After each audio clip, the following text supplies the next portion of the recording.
जय हिंद, जय भारत। प्यारे बच्चों, आज क्लास नाइन्थ का हम लोग कृतिका स्टार्ट करेंगे। क्लास नाइन्थ का आज कृतिका स्टार्ट चल रहा है, भाग 1 हम लोग पढ़ाएंगे। आप लोग कृतिका में क्या पढ़ेंगे? हम कृतिका में क्वेश्चन आंसर कंप्लीट करते हैं पहले, उसके बाद हम आपको समझाएंगे हिंदी में। देखिए, कृतिका में हम लोग को पढ़ना क्या क्या चैप्टर है सो पहले बता देते हैं। देखिए, हम लोग को पढ़ना है कृतिका में विषय सूची में क्या है कि जैसे आप लोग को पहला चैप्टर हम स्टार्ट करेंगे। इस चैप्टर का नाम है इस जल प्रलय में। जल प्रलय मतलब होता है कि एक क्षेत्र का नाम बताया गया है। उसमें पटना में क्या हुआ, अचानक जैसे कि जल घुस गया था। अब पानी घुसने के साथ ही क्या हुआ, वहाँ पे जैसे पानी जैसे पानी में अगर जैसे अगर क्षेत्र में अगर बाढ़ आ जाएगा तो आसपास के क्षेत्र में तो पानी घुस जाएगा। उसके बारे में बात किया जा रहा है। तो आप लोग का 1 लेसन स्टार्ट हो रहा है। इस लेसन का नाम है इस जल प्रलय में। जल प्रलय में क्या होता है, देखो इसका लेखक जो है ना, उनका नाम है फणीश्वर नाथ रेणु। याद रखेंगे, रेणु इनका नाम है, फणीश्वर नाथ रेणु याद रखेंगे, ठीक है। फणीश्वर नाथ रेणु इनका नाम है। इस जल प्रलय के लेखक का नाम क्या है? फणीश्वर नाथ रेणु। पहला क्वेश्चन हम लोग पहले बात करेंगे। क्वेश्चन पहले आंसर समझाएंगे हम आप लोग को, और आंसर से इतना सटीक समझ में आएगा ना आप लोगों को कि लगेगा कि हाँ सर, हम वास्तविकता में कुछ याद कर रहे हैं, कुछ समझ रहे हैं। सुनिएगा, अभ्यास प्रश्न पहले चलते हैं। डियर, पहला टॉपिक में अब बात करते हैं पहले क्वेश्चन कैसे कैसे क्या हैंडल करना है आप लोगों को। क्वेश्चन को पहले सुनिएगा। बाढ़ की खबर सुनकर लोग किस किस तरह की तैयारी करने लगे। जैसे लोगों को जैसे पता चला ना कि बाढ़ की खबर, मतलब जैसे लोगों को पता चला कि बाढ़ आने वाला है ना, बाढ़ आने वाला है, तो लोग किस तरह की तैयारी करने लगे उसके बारे में बताया गया है। तो बाढ़ की खबर सुनकर आवश्यक वस्तुएं जैसे मोमबत्ती, लोग पहले क्या, आवश्यक वस्तु मतलब कि जरूरी की वस्तुएं, आवश्यक वस्तु मतलब होता है जरूरी वस्तुएं, जैसे मोमबत्ती हो गया, ईंधन हो गया, ईंधन मतलब लकड़ी, दिया सलाई हो गए, दिया सलाई मतलब माचिस, कंपोज की गोलियां, पीने का पानी आदि जमा करने लगे। क्या क्या जमा करने लगे? आवश्यक की वस्तु में जैसे मोमबत्ती, ईंधन, दिया सलाई, कंपोज की गोली, पीने का पानी आदि जमा करने लगे। नीचे के सामान को ऊपर करने लगे। अच्छा, ऊपर करने लगे मतलब समझते हैं कि ऐसा ज़मीन, देखो जिनका घर जैसे गड्ढा में, जिनका घर था गड्ढा में, मतलब जैसे हम लोग घर तरफ देखते हैं आसपास में किसी का घर गड्ढा में रहता है, किसी का घर बहुत ऊंचा पहाड़ी क्षेत्र में रहता है, तो लोग क्या करने लगे, अपने जो सामान है ना, वो जो गड्ढा वाले क्षेत्र में थे उनको ऊपर वाले क्षेत्र में ले जाने लगे। फिर क्या हुआ, लोग रिक्शा हो गया, टमटम हो गया, ट्रक हो गया और टेम्पू पर अपना सामान लादने लगे। क्या क्या कहाँ कहाँ लादने लगे सर? रिक्शा में, टमटम में, ट्रक में, टेम्पू में अपना सामान लादने लगे। लोग यह सब करते हुए बाढ़ के पानी के उतरने की प्रतीक्षा कर रहे थे। ये सब व्यवस्था कर लिए, उसके बाद लोग क्या करने लगे, बाढ़ के पानी के आने का इंतज़ार करने लगे। क्या बाबू समझ में नहीं आया? आप याद कीजिएगा ना तो आपको पूरा याद हो जाएगा। आगे देखिए क्या होता है। बाढ़ की सही जानकारी लेने और बाढ़ का रूप देखने के लिए लेखक क्यों उत्सुक था? आखिर जो बाढ़ की सही जानकारी लेने के लिए, मतलब बाढ़ की जानकारी लेने के लिए और बाढ़ का रूप देखने के लिए लेखक क्यों उत्सुक था, तो हम पहले बात करते। देखिए, क्वेश्चन को हम थोड़ा हाईलाइट कर देते तो आप लोगों को ज़्यादा दिखेगा, ठीक है?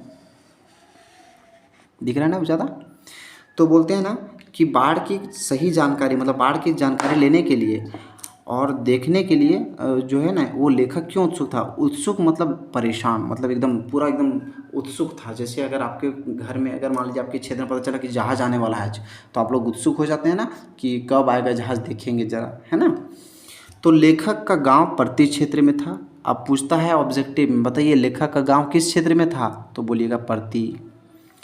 और अपने गांव में रहते हुए लेखक को, मतलब अपने गांव में रहते हुए भी लेखक को बाढ़ से घिरने और उसकी विभीषिका, विभीषिका मतलब होता है डरावनी, को प्रत्यक्ष देखने भोगने का अनुभव नहीं हुआ था। कभी वो देखा उखा नहीं था, तो उसका अनुभव कभी नहीं हुआ था। इसी कारण लेखक बाढ़ की सही जानकारी लेने और बाढ़ का रूप देखने के लिए उत्सुक था। हो गया। फिर क्या होता है, सबकी जुबान पर एक ही जिज्ञासा, मतलब सबके जुबान में एक ही जिज्ञासा। जिज्ञासा का अर्थ समझते हैं? जिज्ञासा का मतलब होता है जानने की इच्छा। क्या होता है? जानने की इच्छा। जैसे अगर आपको मान लीजिए सर पढ़ा रहे हैं कोई लेसन, मान लीजिए पढ़ा रहे हैं आपके आसपास के पदार्थ, हमारे आसपास के पदार्थ। अब आपके मन में एक ही बात आता होगा, सर आप बताइए सर पदार्थ क्या होता है, नहीं उत्सुक होते हैं ना, आप जानने की इच्छा करते हैं ना।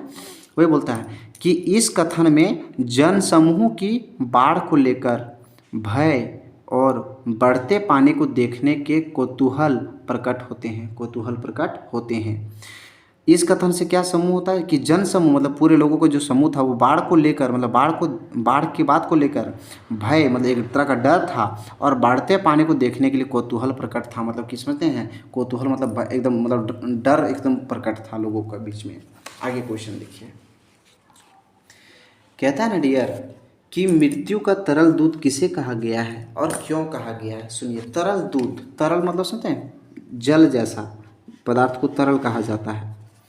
क्यों कहा गया है तो पहले बोलेंगे कि सर मृत्यु का तरल दूध बाढ़ के लाल झाग युक्त, लाल झाग समझते हैं, लाल फेन, झाग मतलब फेन युक्त और प्रबल वेग वाले पानी को कहा गया है। और प्रबल वेग वाले पानी को कहा गया है क्यों, क्योंकि इसके पानी के संपर्क में जो जो लोग आते थे ना उनको पूरा बहा के उनको क्या करते थे, मौत की नींद में सुला देते थे। अब बताइए बाढ़ के अगर संपर्क में अगर आप जाइएगा तो आपको बहा देगा ना जी, नहीं बहाएगा। अब जब बहा देगा आपको तो आपकी तो मृत्यु निश्चित है।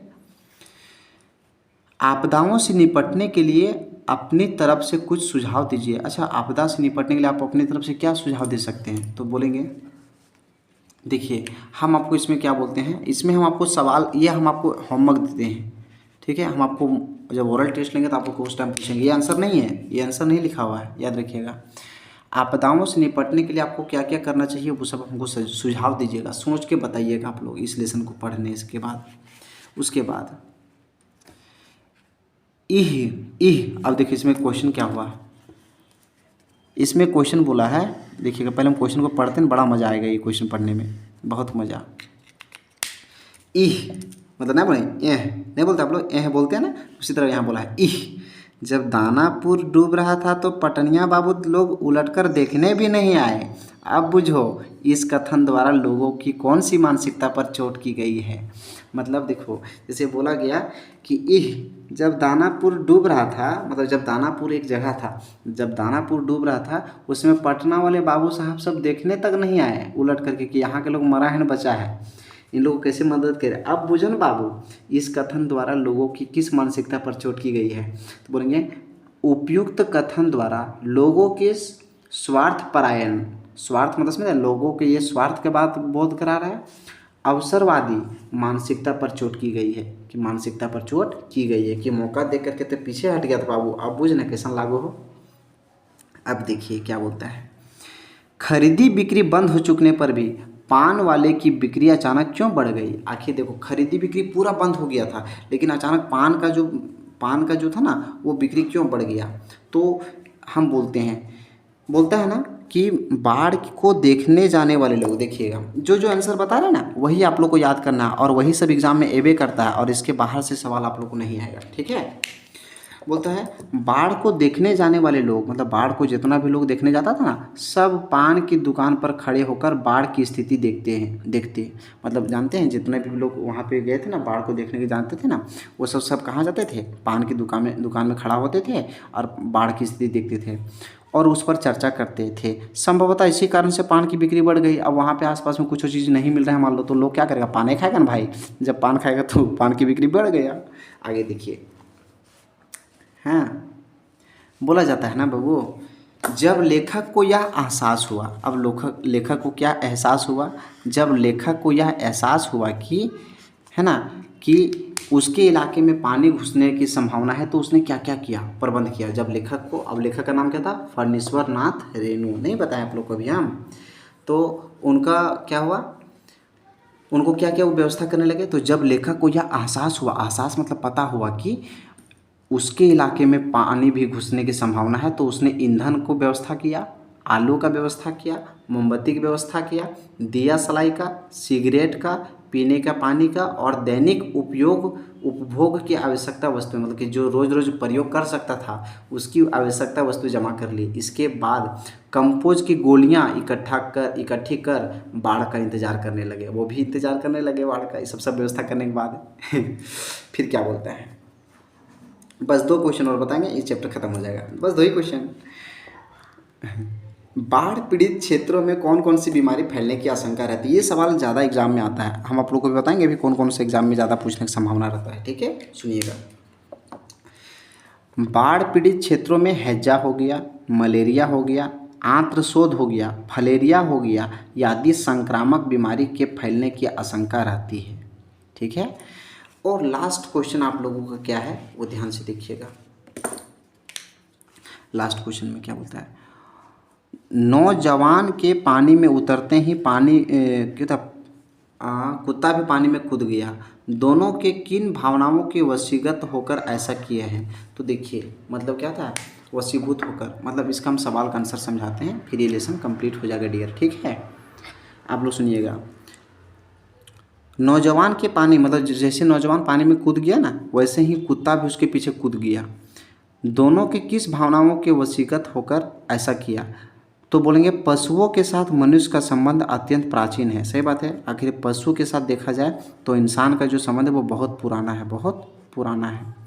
दोनों ने भावनात्मक संबंधों के चलते ऐसा किया, आखिर दोनों में भावना था, दोनों के बीच में आपसी प्रेम था, जिसके कारण कुत्ता भी पानी में कूद गया। अपनी मौत के बारे में नहीं सोचा, कुत्ता भी पानी में कूद गया। तो देखो डियर, ये आपके एग्ज़ाम के लिए बहुत इंपॉर्टेंट है, यहीं तक का क्वेश्चन, और उसके बाद भी क्वेश्चन है लेकिन इसको आपको पढ़ने की ज़्यादा ज़रूरत नहीं है। तो देखिए इसमें से आपको ये जितना भी हम क्वेश्चन बताए हैं वो सब का सब आपके लिए इम्पोर्टेंट है, और इसमें से ज़्यादा सवाल पूछता है ये। कभी 9 वाला क्वेश्चन पूछ देता है ना, उसके बाद कभी 7 वाला पूछ देता है, कभी 4 वाला पूछ देता है, और उसके बाद इसमें से ये 1 क्वेश्चन तो फिक्स पूछता ही है एग्ज़ाम में। ये 1 क्वेश्चन पक्का पूछता ही है। 2 क्वेश्चन भी पूछ देता है। बस ये सब क्वेश्चन जितना टिक मारो सब एग्जाम में एकदम 100% आता है। लेकिन आप लोग को ज़्यादा क्वेश्चन नहीं, 10 क्वेश्चन बताएं, वो 10 क्वेश्चन में 10 क्वेश्चन आप लोग याद कर लीजिएगा। कल आप लोग का ओरल टेस्ट होगा। Thank you very much. जय हिंद, जय भारत। अगर आप लोग को वीडियो अच्छा लगा तो कृपया करके लाइक और कमेंट करना ना भूलेंगे।